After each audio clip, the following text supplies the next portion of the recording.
Assalamualaikum warahmatullahi wabarakatuh. Halo Sobat Balapmania, selamat datang kembali ke channel 35 Saputra. Pada akhir pekan ini akan menjadi ronde penutup dari ajang Asia Road Racing Championship. Sebenarnya prestisnya kalau di Asia Road Racing Championship ya Sob, menurut admin adalah di kelas Underbone 150cc. Yang dulunya ini kelasnya adalah Underbone 130cc. Di kelas ini pasti pesertanya sangat banyak Sob. Karena di antara beberapa benua ya, beberapa negara di Asia seperti Indonesia, kemudian ada Jepang kalau Jepang tidak terlalu mungkin ya, di Indonesia, kemudian di Thailand dan juga di Malaysia. Balapan di Underbone ini merupakan salah satu balapan yang sangat bergengsi di tingkat nasionalnya Sob. Begitu juga dengan Filipina. Nah di Filipina juga untuk Underbone adalah salah satu balapan bergengsinya. Hingga ketika pembalap yang berlaga di ajang Asia Road Racing Championship di kelas Underbone 150cc nya, maka pembalap tersebut akan membuktikan bahwa dirinya adalah yang terbaik di kelas Underbone Sob, karena sudah menjadi juara di level Asia. Jadi kalau menurut admin, kenapa di Asia Road Racing Championship sangat prestis untuk kelas Underbone 150cc? Karena memang di tingkat nasional di beberapa negara Asia, balapan di kategori Underbone ya Sob, kalau di Malaysia ya itu namanya Capric. Nah jadi kalau di Indonesia, mungkin kalau di Indonesia seperti Motor Prix ataupun One Prix, nah ini menggunakan motor Underbone yang menjadi prestis yang sangat luar biasa di tingkat nasionalnya Sob. Oke Sob, itu untuk kategori Underbone 150cc nya. Tetapi kalau untuk Asia Road Racing Championship pada saat ini ya, yang menjadi perhatian tentu saja adalah di kelas Asia Production 250, kemudian Super Sport 600 dan juga 600cc, hingga di Asia Superbike 1000cc, karena ini merupakan kelas sportnya di level balapan tingkat Asia. Untuk kelas Asia Production 250cc sendiri Sob, ada satu pembalap muda Indonesia yang kalau menurut admin prestasinya ini bisa diorbitkan sampai ke tingkat Eropa. Nah pembalap yang admin maksudkan ini adalah Muhammad Kendra Ramadipa, karena dia adalah pembalap dari binaan Honda, Astra Honda Racing Team. Sebenarnya ada juga pembalap muda lainnya, tetapi mereka adalah binaan dari Yamaha. Tentu saja kalau untuk Yamaha mungkin jenjangnya tidak seperti di Astra Honda ya, yang merupakan yang memiliki program Road to MotoGP seperti di Asia Talent Cup. Kemudian mereka akan diikutkan ke jenjang balapan Eropa seperti Veda Ega Pratama saat ini yang mengikuti ajang Red Bull MotoGP Rookie Cup, dan juga sebelumnya ada Fadila Arbiaditama di kelas Junior GP. Nah jadi kalau menurut admin ya, di kelas Asia Production 250cc kita harus juga memperhatikan prestasi dari Muhammad Kendra Ramadipa, pembalap muda yang sama usianya dengan Veda Ega Pratama, hanya berbeda selisih sedikit saja ya usianya.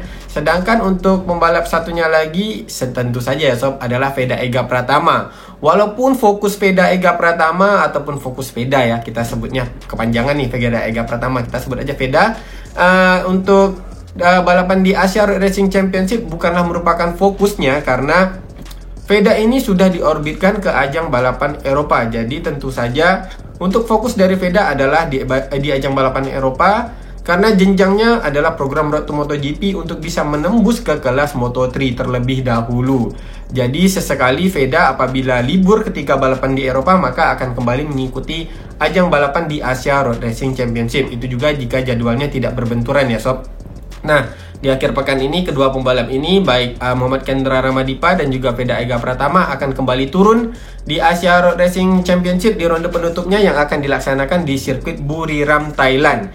Jadi di sirkuit Buriram, Thailand akan menjadi ronde penutup, dan juga di Buriram, Thailand adalah ronde pembuka di Asia Road Racing Championship pada musim 2024. Ada 6 ronde selama musim 2024 ini ya Sob untuk ajang Asia Road Racing Championship, yang dimulai ronde pertamanya dimulai di sirkuit Buriram, Thailand, ronde keduanya di Cina, Zhuhai, Cina, ronde ketiganya di Jepang, ronde keempatnya di Lombok, Mandalika, Indonesia, ronde kelimanya di Malaysia, dan kembali lagi ronde penutupnya dilaksanakan di sirkuit Buriram, Thailand. Nah, pada akhir pekan ini akan menjadi ronde penutup dari Asia Road Racing Championship di musim 2024 ini Sob.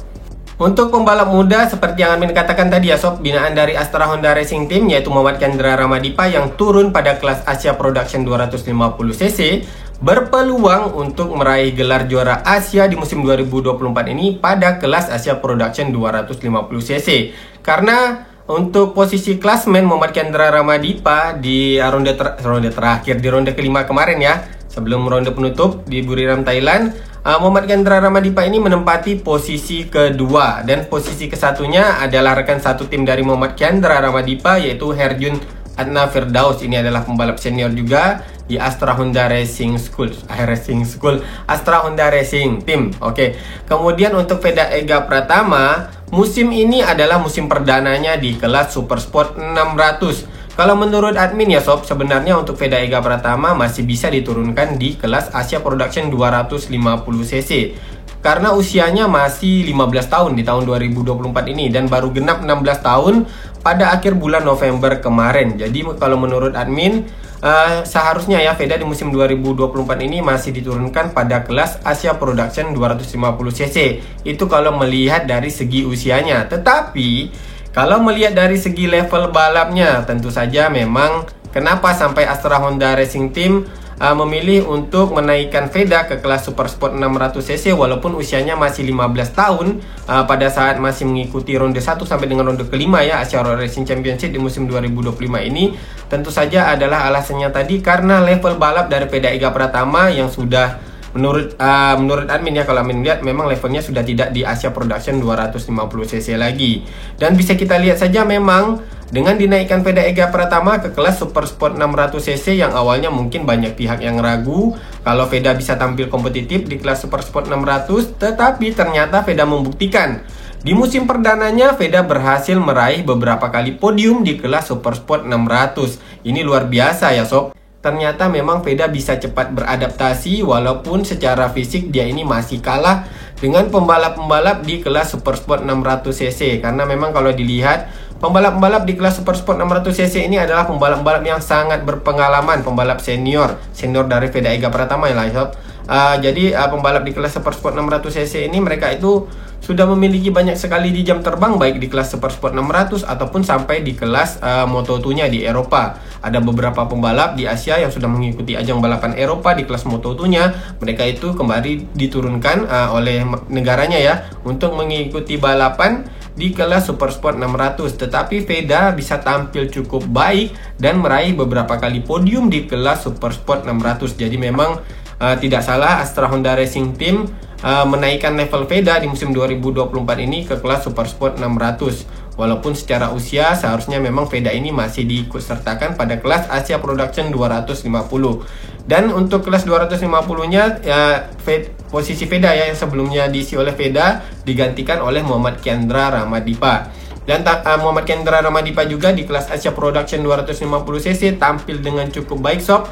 Yang mana untuk saat ini ya seperti yang Amin katakan sebelumnya, Muhammad Kendra Ramadipa menempati posisi kedua di klasmen sementara bersaing dengan Herjun Adna Firdaus yang hanya selisih 10 poin setelah ronde kelima kemarin. Maka di ronde ke-6 ini ada 2 kali balapan ya, race 1 dan race 2. Kendra Ramadipa memiliki kesempatan untuk merebut posisi ke-1 dari Herjun dan meraih gelar juara Asia pada musim 2024 ini. Jadi tergantung lagi bagaimana kesiapan mental dari Herjun dari Muhammad Kendra Ramadipa ya untuk merebut posisi ke-1 dari Herjun dan merebut posisi juara Asia di musim 2024 ini sob. Oke, kita akan lihat sob bagaimana klasmen di kelas Asia Production 250 dan juga Super Sport 600. Nanti juga admin akan melihat klasmen di kelas di kelas Asia Superbike 1000, karena di kelas Asia Superbike 1000 cukup seru juga sob, karena ada pembalap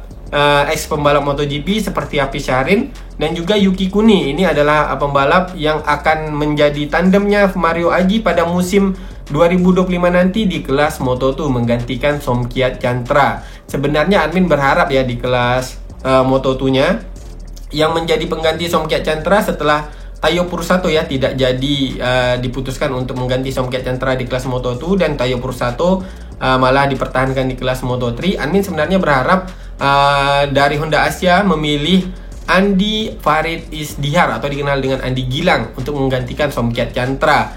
Karena sebenarnya untuk Andi Gilang menurut admin tidak terlalu mendapatkan kesempatan yang banyak ya sob di kelas Moto2. Seandainya saja Andi Gilang memiliki kesempatan yang lebih lama seperti Somkiat Chantra dan juga Ai Ogura, admin yakin ya untuk Andi Gilang bisa lebih berprestasi daripada ketika ia masih diikut sertakan di kelas Moto2 pada awal-awal diorbitkan setelah ia ini meraih beberapa kali juara di kelas Asia Talent Cup. Karena untuk Andi Gilang sendiri merupakan pesaing ketat dari Ai Ogura dan juga Somkiat Chantra pada masanya di ajang pembinaan Asia Talent Cup di program Road to MotoGP.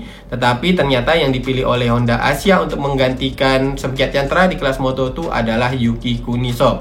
Oke sob, itu nanti kita akan bahas bagaimana untuk klasmennya di Asia Superbike 1000cc. Tetapi sebelumnya kita akan melihat bagaimana klasmen di kategori Asia Production 250cc terlebih dahulu. Oke sob, pada kategori Asia Production 250cc yang memimpin di klasmen sementaranya setelah ronde kelima kemarin di Sepang, Malaysia adalah Herjun Adna Firdaus, pembalap dari Astra Honda Racing Team. Disusul Muhammad Chandra Ramadipa dari Astra Honda Racing Team juga. Kemudian di posisi ketiganya ada Muhammad Fairozi Tarikullah, ini pembalap dari Yamaha Racing Indonesia yang baru di musim ini menggunakan produk dari Yamaha R3 ya. Sebelumnya mereka menggunakan Yamaha R25, tetapi kali ini di musim 2024 Yamaha Indonesia sudah menggunakan Yamaha R3 untuk bersaing dengan Honda dan juga Kawasaki. Selanjutnya di posisi keempat ada Muhammad Saripudin Azman, ini adalah mantan pembalap Moto3 yang membela Idemitsu Bunshu Honda Racing Team, pembalap dari Malaysia sob. Di posisi kelimanya ada Aiki Iyoshi. Nah, ini pembalap yang sudah malang melintang di kelas Asia Production 250cc dan sudah lama membela tim Kawasaki. Aiki Iyoshi membela tim Moto Sniper Manual Tech. Di posisi keenamnya ada Arai Agaskar, kan satu tim dari M. Fairozi yang membela Yamaha Racing Indonesia. Di posisi ketujuhnya ada Chow Vietnam. Nah, di musim ini kalau admin katakan Chow Vietnam penampilannya juga cukup baik ya sob. Karena Chow Vietnam sudah bisa menembus posisi 10 besar di klasmen sementaranya dan beberapa kali ya ketika balapan di Asia Racing Championship di musim ini, Chow Vietnam sudah bisa bertarung di barisan depan. Mungkin saja di musim yang akan datang kita akan melihat bagaimana Chow Vietnam akan tampil lebih kuat lagi sob. Nah, di posisi ketujuh tadi adalah Chow Vietnam, pembalap dari Vietnam yang membela Honda Racing Vietnam Team. Kemudian di posisi ke-8-nya ada Warit Tongnapakun, pembalap dari Thailand yang membela EEST NJT Racing Team. Di posisi ke-9-nya Piawat Patomyos, rekan satu tim dari Warit yang membela tim yang sama EESJT NJT Racing Team. Di posisi ke-9-nya di posisi ke-10-nya ada Muhammad Irfan Haikal. Ini pembalap dari Malaysia yang membela Idemitsu Bunshu Honda Racing Team, jadi rekan satu tim dari Muhammad Saripudin Azman. Nah, itulah dia sob untuk 10 besar pembalap di kategori Asia Production 250cc. Untuk kelas Asia Production 250cc cukup ramai juga ya sob pembalapnya, karena ada sekitar lebih kurang 40 starter di klasmen sementara, di dalam list klasmen sementara di musim 2024 ini sob. Jadi sama halnya seperti di Underbun juga ya. Untuk kelas Asia Production 250cc sepertinya antusiasmenya di ajang Asia Road Racing Championship ini cukup banyak. Ini dibuktikan dengan 40 starter sob, 40 rider di kelas atau di kategori Asia Production 250. Selanjutnya di kategori Super Sport 600. Nah, di sini ada nama Veda Ega Pratama ya sob. Tetapi di posisi pertamanya yang meraih posisi tertingginya di klasmen sementara Super Sport 600 di musim 2024 ini adalah pembalap dari Thailand, yaitu Apiwat Wongtananun yang membela Yamaha Tekne Racing Team ASEAN. Ini juga adalah pembalap senior yang sudah sangat berpengalaman di kelas Super Sport 600cc ini sob. Di posisi keduanya ada pembalap Honda yang membela Astra Honda Racing Team Indonesia, yaitu Muhammad Adenanta Putra. Di posisi ketiganya pembalap Malaysia Azroy Hakim Anwar yang membela Idemitsu Bunshu Honda Racing Team. Nah ini untuk Azroy sendiri juga ya sob. Dia juga pernah ikut serta di ajang Asia Talent Cup, tetapi untuk Azroy memang tidak sampai ke level Eropa. Jadi di level Asia kalau kita melihat untuk penampilan dari Azroy Hakim Anwar ini cukup baik sob. Azroy memang membela Honda sejak lama ya, ketika masih mengikuti Asia Talent Cup, kemudian di kelas Malaysian Cup Ring-nya, ini salah satu balapan nasional di Malaysia ya. Jadi menggunakan motor Underbun. Untuk Azroy juga menggunakan motor Honda. Jadi di Asia Azroy juga tetap membela Honda di kelas Super Sport 600. Kemudian di posisi keempatnya ada Muhammad Helmi Azman, rekan satu tim dari Azroy Hakim Anwar yang membela Idemitsu Bunshu Honda Racing Team. Di posisi kelimanya ada Kiatisak Singapong, pembalap dari Thailand yang membela Honda Racing Thailand. Jadi cukup menarik ya sob, di posisi 1 sampai dengan kelima.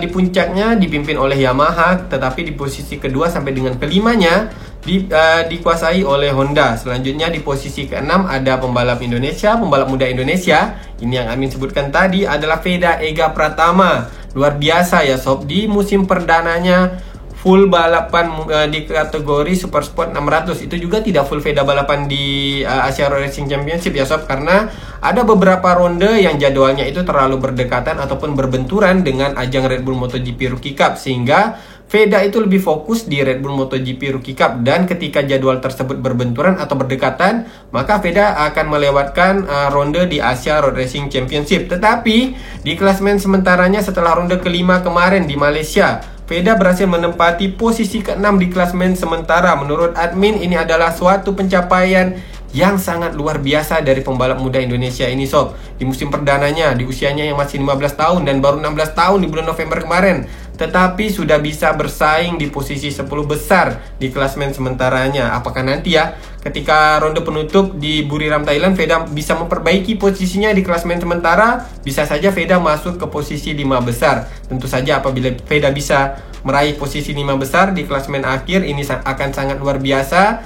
Karena menurut admin di musim 2025 nanti Veda tidak akan lagi balapan di Asia Road Racing Championship. Itu jika nanti sudah diumumkan Veda mengikuti ajang Junior GP. Jadi tentu saja Veda akan difokuskan pada ajang Junior GP dan juga Red Bull MotoGP Rookie Cup. Tetapi bisa saja ya, beberapa kali Veda akan menjadi pembalap wildcard di kelas Super Sport 600cc di musim 2025 nanti. Oke sob, selanjutnya di posisi ketujuhnya ada Reza Danika Ahren. Ini adalah rekan satu tim dari Veda dan juga Adenata Putra yang membela Astra Honda Racing Team. Di posisi ke-8-nya Kengo Nagao, pembalap dari Jepang. Nah, ini baru kita lihat lagi adalah pembalap Yamaha yang membela Yamaha Racing Indonesia, menggantikan M. Fadli. M. Fadli yang sebelumnya di kelas 250cc berhasil menjadi juara ya, menggunakan Kawasaki, menjadi juara Asia. Tetapi ketika naik level ke kelas Super Sport 600, M. Fadli membela Yamaha Indonesia. Kemudian di posisi ke-9-nya ada McKinley Kailipas, pembalap dari Yamaha Techno Racing Team ASEAN. Ini pembalap dari Filipina yang pernah merasakan ketatnya persaingan di kelas Moto2 pada balapan di Eropa sob. Jadi untuk McKinley Kailipas malahan kalah dari Veda ya, yang di musim perdananya balapan di kelas Super Sport 600cc. Padahal kalau secara pengalaman dan jam terbang, menurut admin McKinley Kailipas yang sudah merasakan kerasnya pertarungan Eropa di kelas Moto2 bisa tampil lebih baik daripada Veda Ega Pratama. Tetapi pada kenyataannya seperti itulah sob, Veda bisa tampil lebih baik dari McKinley Pas. Di posisi ke-10-nya ya sob, kita lihat ada Tanat Longplau, pembalap dari Thailand yang membela Honda Racing Thailand. Jadi memang kalau dilihat di kelas Super Sport 600cc ini masih didominasi dengan pembalap yang menggunakan Honda. Hanya ada beberapa pembalap yang menggunakan Yamaha, walaupun di posisi teratasnya adalah pembalap yang menggunakan Yamaha, tetapi secara dominasi kita melihat di posisi 1 dengan ke-10-nya adalah pembalap yang menggunakan motor Honda. Oke sob, selanjutnya kita akan melihat bagaimana untuk klasmen sementaranya di kelas Asia Superbike 1000. Yang menempati posisi pertama adalah Yuki Kuni. Nah, Yuki Kuni sendiri baru di musim 2024 ini reguler balapan di Asia Road Racing Championship, membela tim SDG HARC Pro Honda. Ini menggantikan pembalap yang sebelumnya yang mengalami insiden di Mandalika, Lombok, Indonesia ya sob. Insiden yang sangat fatal. Dan pada akhirnya yang menggantikannya adalah Yuki Kuni yang saat ini menempati posisi pertama di klasemen sementara setelah ronde kelima kemarin di Sepang, Malaysia. Disusul pada posisi keduanya adalah pembalap dari Indonesia Andi Farid Isdihar yang membela Honda Asia Dream Racing with Estimo. Di posisi posisi ketiganya, karena Hafiz Syahrin menggunakan nomor 55 ya, admin sampai nyebutin nomor 5. Nah, ini sebenarnya di posisi ketiganya adalah Hafiz Syahrin Abdullah, mantan pembalap MotoGP yang sudah menembus MotoGP ya. Pembalap Asia Tenggara pertama yang menembus kelas utama MotoGP. Hafiz Syahrin Abdullah menempati posisi ketiga di klasemen sementara Asia Racing Championship, Untuk Hafiz Syahrin menggunakan motor Ducati di musim 2024 ini yang membela tim JDT Racing Team. Ini adalah tim dari Johor sob. Kemudian di posisi keempatnya ada Nakarin Tirakufat, pembalap dari Thailand yang membela tim Honda Asia Dream Racing with Estimo, rekan satu tim dari Andi Farid Istihar. Di posisi kelimanya pembalap senior Azlansyah Kamaruzaman, ini mantan pembalap Moto2 juga ya sob, pembalap dari Malaysia yang sudah memutuskan akan pensiun di musim 2024 ini. Jadi di musim 2025 Azlansyah sudah tidak akan aktif lagi sebagai pembalap profesional sob, tetapi mungkin sesekali Azlansyah masih akan balap ya, seperti di Malaysian Superbike ataupun di balapan-balapan lokal lainnya sob. Untuk Azlansyah sendiri menempati posisi kelima. Azlansyah membela tim TKKR BMW Racing Team. Di posisi keenamnya ada Soichiro Minamimoto, pembalap dari Jepang yang membela Yamaha Tekne Racing Team Asia. Di posisi ketujuhnya ada Muhammad Zakwan Zaidi, rekan satu tim dari Andi Gilang yang membela Honda Asia Dream Racing with Estimo. Sebenarnya Zakwan Zaidi di musim sebelumnya tampil dengan cukup kuat ya sob, tetapi di musim 2024 ini tampaknya untuk Zakwan Zaidi ini mengalami kesulitan, sehingga di klasemen sementaranya Zakwan itu menempati posisi ke-7, sehingga memang sulit untuk memperbaiki posisinya di klasemen akhir nanti ya. Palingan untuk bisa menembus posisi 5 besar memang masih agak sulit lah kalau menurut admin bagi Zakwan Zaidi di musim 2024 ini. Selanjutnya ya sob, di posisi ke-8 ada So Nishimura, pembalap dari Jepang yang membela TKKR BMW Racing Team. Di posisi ke-9-nya ada Lachlan Epis, pembalap dari Australia yang membela Evolution Sport Group. Di posisi ke-10-nya adalah Kasma Daniel Kasmayudin. Ini juga mantan pembalap Moto3 yang pernah merasakan bagaimana kerasnya pertarungan Moto3, Moto2. Kenapa dari tadi ini saya sebut ya adminnya sob. Untuk Kasma Daniel adalah mantan pembalap Moto2. Jadi ada Kasma Daniel, Azlansyah, ini adalah mantan pembalap Moto2 yang sekarang balap di Asia Road Racing Championship. Untuk Kasma Daniel menempati posisi ke-10 pada klasemen sementara, membela Yamaha Tekne Racing Team Asia. Seperti di kelas Super Sport dan juga Asia Production ya, untuk Asia Road Racing Championship tampaknya Honda masih mendominasi sob. Jadi itulah dia sob untuk ajang Asia Road Racing Championship dari klasemen sementaranya setelah ronde kelima di Sepang, Malaysia kemarin. Apakah nanti di ronde penutup di Buriram, Thailand, di race 1 dan race keduanya pembalap-pembalap Indonesia bisa memperbaiki posisi mereka di klasemen akhir, terutama untuk pembalap muda Indonesia seperti Muhammad Kendra Ramadipa dan juga Veda Ega Pratama. Oke sob, jadi itulah saja untuk pembahasan admin di video kali ini. Apabila sobat-sobat balap mania senang dengan penjelasan admin, bisa di subscribe, like dan juga di share, sehingga nanti channel ini bisa lebih berkembang sob. Apabila ada kesalahan di dalam penyampaian admin di video kali ini, admin mohon maaf. Akhir kata admin ucapkan Assalamualaikum warahmatullahi wabarakatuh. Salam balap mania.